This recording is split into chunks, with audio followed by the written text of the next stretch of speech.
Virtually all of us have heard of UFOs, but relatively few of us have ever seen one. How are we to pass judgment on the question of whether or not they are real?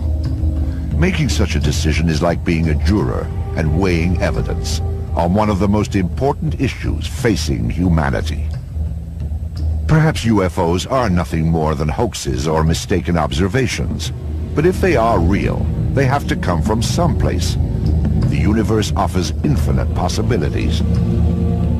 If there is life out there, it may well have gotten going long before we did. Indeed, Zeta Reticuli, a pair of stars often mentioned as having planets that might support life, is known to be about 1 billion years older than the Earth.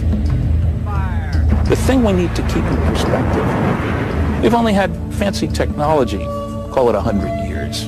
Well, the Zeta Reticulans got a billion-year head start. Let's be conservative. Let's suppose they only got a million-year head start.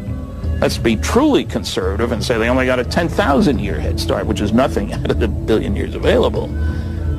Surely we would all agree that we can't even imagine the advanced technology there.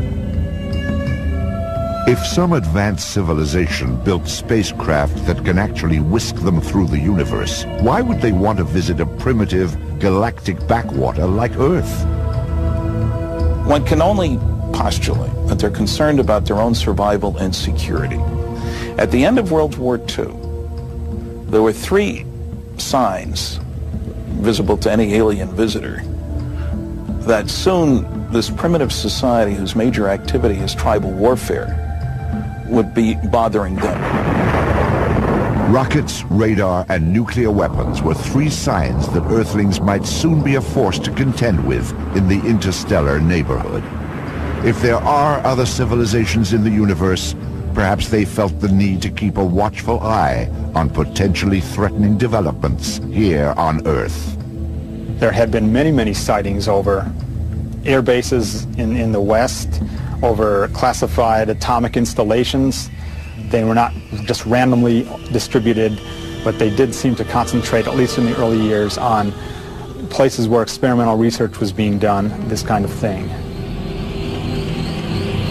Statistically, astronomers know that there's life out there somewhere, and the chances of it being intelligent life is debatable, but it's possible that somewhere in the universe there are creatures like us.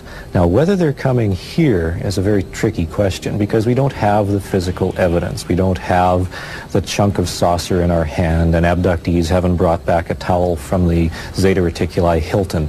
We don't have any of the good stuff that definitely proves that somebody has been here.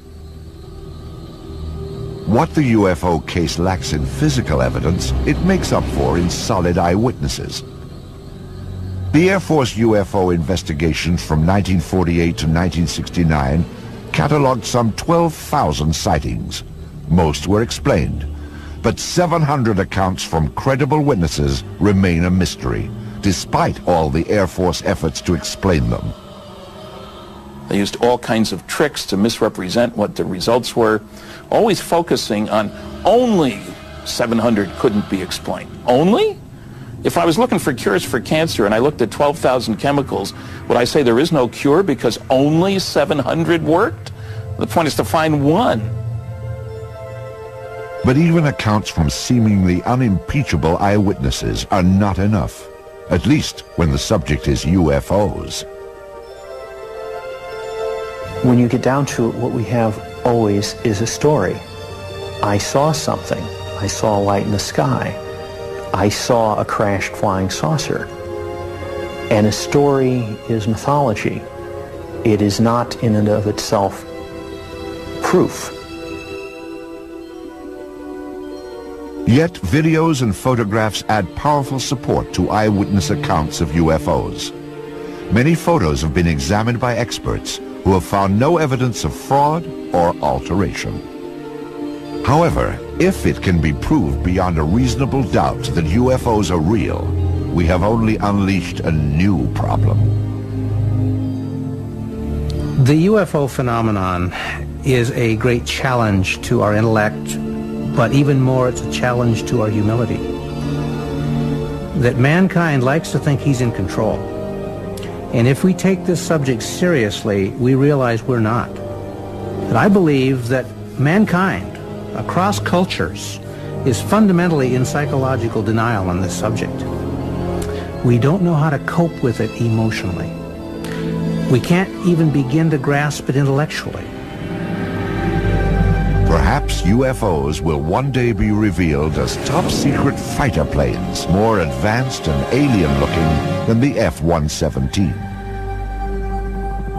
Or UFOs may prove to be nothing more exotic than birds or weather balloons, as laughable as our ancestors' belief in witches and sea serpents. Of course, it is entirely possible that UFOs are exactly what they seem to be. Alien aircraft from parts unknown. For the time being, at least, the truth about UFOs is in the eye of the beholder.